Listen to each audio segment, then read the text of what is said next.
Pero gamay. Gamay lang gamay. Oo na.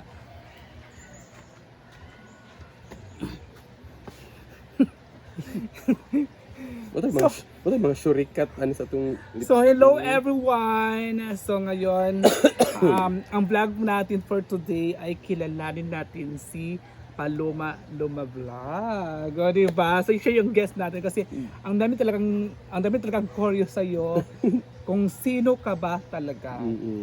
So ayan ha, tatanungin muna natin, kumusta ka na pala Paloma? Okay lang naman. Ha? Ay! Okay lang pala siya. So, sino pa talaga si Paloma?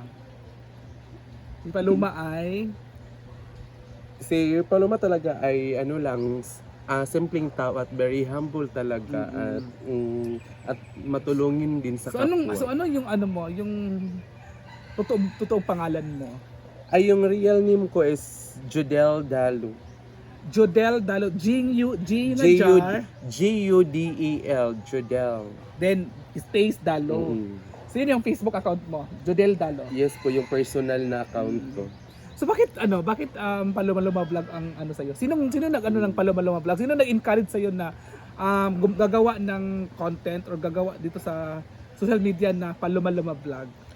Ano po yung pangalan ko na Paloma is since high school pa lang ako pinangalanan na nila ako na Paloma. Iwan ko kung bakit Paloma yung tawag nila sa akin nung high school pa kami nila ni Brenda, Rhea, Jigjag at saka ni Argel. Kaming lima po ay magkaklase. Magka-batch kayo. Magka-batch. Pero hindi kayo magkaklase. Minsan may time na nakaklase may time na magkaklase kami. So for short, si Paloma or si Judel ay isa at syempre si Paloma ay kabatch ni Brenda, Argel, Jigjag, Rhea at Macrod. So ngayon Paloma ha, maraming mga callers talaga sa'yo. Ano yung ano mo, ano ba talaga yung buong pagkatao mo? Buong pagkatao. Pagkatao yun. Ito na ko buong. Baklang-bakla ka talaga. Oo, baklang-bakla na talaga. So maraming nagtatanong, So yun na yung pagkatao ko. Saan ka ba nagtrabaho? May trabaho ka ba? So ngayon yung simulan natin sa una, nung yung experience mo. nung una yung experience ko sa trabaho is mga 2008.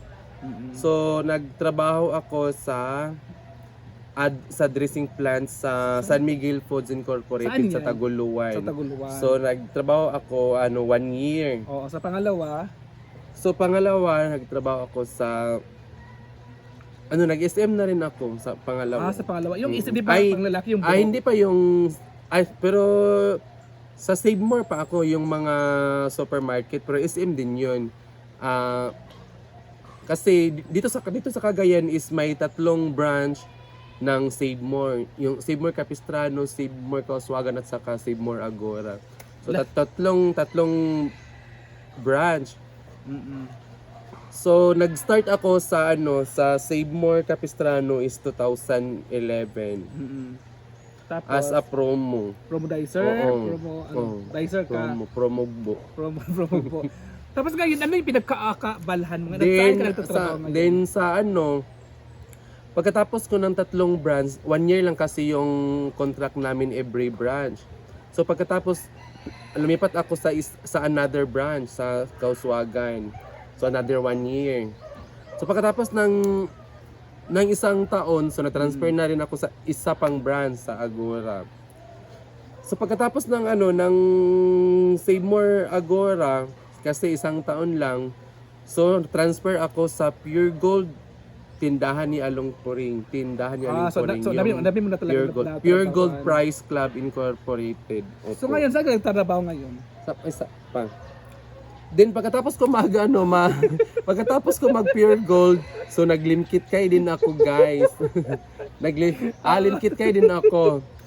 Then pagkatapos ko maglimkit kay is nag-all home din ako yung mall ni Manny Villar, yung all home. All home, di ba? All home is bahay, pabahay yan. Dili, tindahan niya. At tindahan niya all home, tapos then pagkatapos ako mag all home, nag-SM Department Store Home World. Kasi dito sa Cagayan is 2 SM dito. yung SM Uptown at saka SM Downtown. Wait lang. Saan ka na nagtrabaho ngayon? Sa ngayon, sa present na trabaho ko is sa sa Del Monte Philippines Incorporated. Ito na po yung trabaho ko ngayon ng Del Monte. Sa Del Monte. Yes. So sa dami mong So nagtrabaho ko sa Del Monte yung pagkatapos ng pandemic. tapos, go. So, hindi pa. Oo. Pagkatapos ng pag-SM ko, nag-ano pa rin ako sa Robinsons. Robinsons Place, Valencia City, Bukidnon. So sa Valencia ka ba rin so isang taon din ako doon. So doon ako na ng pandemic sa Robinsons. Sa So Robinson. So close yung mga mall, so wala kaming trabaho. So umuwi ako dito sa sa Cagayan. So ngayon, ikaw ay tumutulong din sa magulang. Oh, Or yes. or isa ka rin isa kang breadwinner ka rin sa family. So sa ilang trabaho, ano ang napundar mo? May napundar ka ba? Opo, yung sa bahay namin. Yung bahay mo doon sa Udulo, sa Dulo Oo. kasi bahay na doon sa Pato na San Isidro. Tapos sa mga nagtatanong is bakit ka daw hindi pumasok ngayon? So guys, hindi ako pumapasok ngayon ilang araw guys kasi Ilang araw na ba? Simula nung nung May 1. Meron ko lang pasok? Bakit? Oo. Nung pagkamatay pa ng tita ko guys, hindi na ako pumasok pero nagpaalam naman ako. Kasi pwede ba yun nga, kahit paalam, kasi di ba ibang mga company is pag nagpaalam ka or ilang araw ka na hindi Oo. pumasok, di ba kick out ka kaagad? Sa iba pero sa amin kasi guys is factory din. Factory din yung sa amin guys, Kasi pinya. sa pinya. So kami, mag-base kami talaga sa plantation kung may pinya. Tapos minsan kasi wala kasi masyadong pinya, so wala kasi masyadong trabaho. Pero ang sa akin naman talaga is daily talaga yung trabaho ko guys, everyday talaga. Ano yung trabaho mo doon sa Del Monte? So yung trabaho ko sa Del Monte is safety officer assistant at saka GMP po. Safety assistant Oo. of Sa Del Monte. sa Del Monte. Okay. So ikaw din taga-radyo. GMP, yes po. Then GMP po guys is yung ibig sabihin ng GMP is Good Manufacturing Practices. So may mga award po ako niyan. So, Then hindi lang isa lang yung yung trabaho ko doon, tatlo at saka isa rin ako sa guys, sa kaning may hawak ng mga material sa Del Monte po. Material custodian. So ang hirap ha. Ang dami mong pinasokan ng trabaho, dami mong experience sa trabaho. At saka ngayon is parang tawag doon, nagtrabaho ka rin sa Del Monte pero wala kang masyadong naiipon kasi hindi masyado ang Kalakihan na sweldo. Magkano yung mo sweldo doon minimum? Minimum lang din yung sahod namin Magkano? guys. 500 lang guys. 500 ang minimum dito sa kanila. Oo, dito. Kaltasan pa yan ng SSS, pag-ibig at saka pag-ibig PhilHealth. at saka PhilHealth. So magkano lang natira sa'yo sa every sahod mo? Mga lang. Tapos may bayad pa sa renta sa bahay. Ay, nagre-renta ka ng bahay. Magkano yung rent mo sa bahay? 1,500. So 1.5 ang mo doon? Yeah, opo. Kasali na po yung tubig at saka kuryente. So paano mo na yung pagkain, yung araw-araw? Paano mo siya na balance? Okay lang, tipid. So hindi ka mang lalaki, Oh, hindi ka hindi. inom ng soft drinks. Hindi rin pwede na hindi iinom ng soft drinks. Kasi tipid ka di ba? Oo. Kaltas mo ng pag-ibig, SSS. Ano pa yung isa? Pero PhilHealth. yung kaltas is once a month lang yata. Sa bagay. Kasi lalo nga, sa isang linggo, 5 araw lang kayo pupapasok. Sa dalawang araw, day off nyo. Oo. So sa 500, so na 500 to 2,500 plus 2,500, 5,000. Plus kaltasan pa ng bahay. 2.5 sa 2.5. 2,500 kasi di ba 500 ang minimum dito. So May overtime pa man sa amin. pero hindi naman lagi ang overtime. Ha? Hindi naman lagi. So Ngayon, ngayon, always gid siya 11 hours gid yung trabaho namin. 11 hours.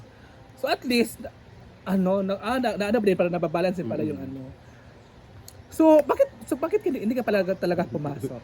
Ano talaga yung reason mo? Kasi marami nagtatanong, ano talaga yung reason bakit hindi ka pumasok ng ilang araw na? So actually guys, ang reason talaga kung bakit hindi ako pumasok kasi mahina yung trabaho namin ngayon guys. So sa amin, instead na 75 person yung magtrabaho, so ngayon guys is only 13 person. 70 persons, nahimog 13 persons ang papasok. Oo, Bakit? naging 13 person every day. So, yung 75 i-divided by 6. So, once a week lang yung yung pinapasukan ng mga kasama ko. Once a week lang? Sa ngayon. Ang hirap ha. Kaya nga. Kasi ang Del Monte kasi, akala ko ang Del Monte, alam mo kapag akala ko sa Del Monte, ang daming tao, ang daming mga nagtatrabaho sa company nila. Tapos pagpasok, ang dami talaga nagkakarabulan yung mga tao kasi nga sa sobrang dami. Pero hindi ko alam, first time ko narinig na ano pala dyan sa kanya sa Del Monte, parang may shifting ng ilang tao lang, hindi lahat sila pasok. hindi lahat. Kasi may... So paano nabubuhay yung may mga pamilya? O kaya nga, iwan ko sa kanila kung paano nila nabubuhay yung pamilya nila. Hindi ko alam sa kanila. So ang dami rin nag-stop. So ngayon, hindi ka pumasok kasi binigay mo yung... So ngayon guys, ganyan talaga yung guys, yung Del Monte minsan may months kasi na mahina at saka may months din po na malakas yung trabaho guys na kahit day off mo pinapapasok ka pa rin.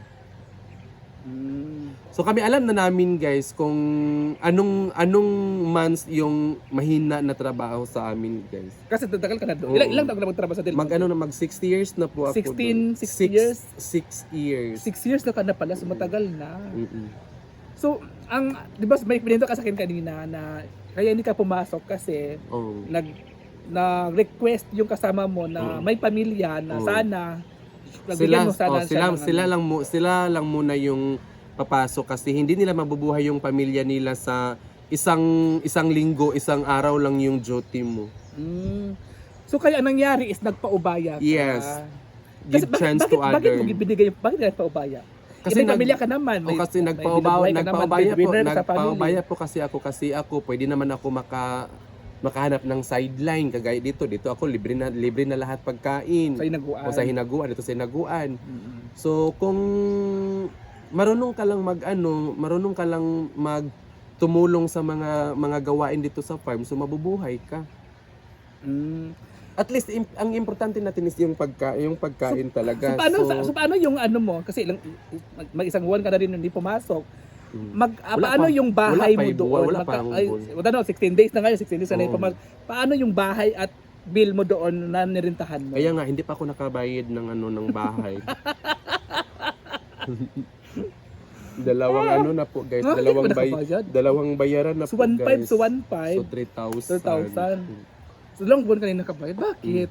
Kaya mahina yung trabaho namin ngayon. Ang hirap naman ng galing trabaho. So kaya nga hindi rin pwede na unahin mo yung kaysa pagkain mo, di ba? Sabagay. Kasi paano kung paalisin ka sa bahay mo? Wala kang magawa, ganun ba? Wala akong magawa kung paalisin nila. Kasi dalawang buwan na so kung 3 buwan ka na hindi ka makapasok, aalis ka na lang. Alis na lang ako. Kawawa na sa talong. Kaya sa yan kasi ang mahirap kasi sa ating mga Pinoy is pag tayo kasi pag naawa tayo sa kapwa natin, nagbibigay tayo. Lalong-lalo sa trabaho, nagbibigay tayo ng chance. Na sana siya lang natin, which is kailangan din natin yung pera. Kailangan din natin magtrabaho. Pero mas kailangan ng isa sa kasama natin kasi may mga pamilya sila. Mas kailangan nila yung trabaho kasi may mga pamilya sila. May mga anak din sila na pinapaaral nila. So sa akin wala kasi akong anak.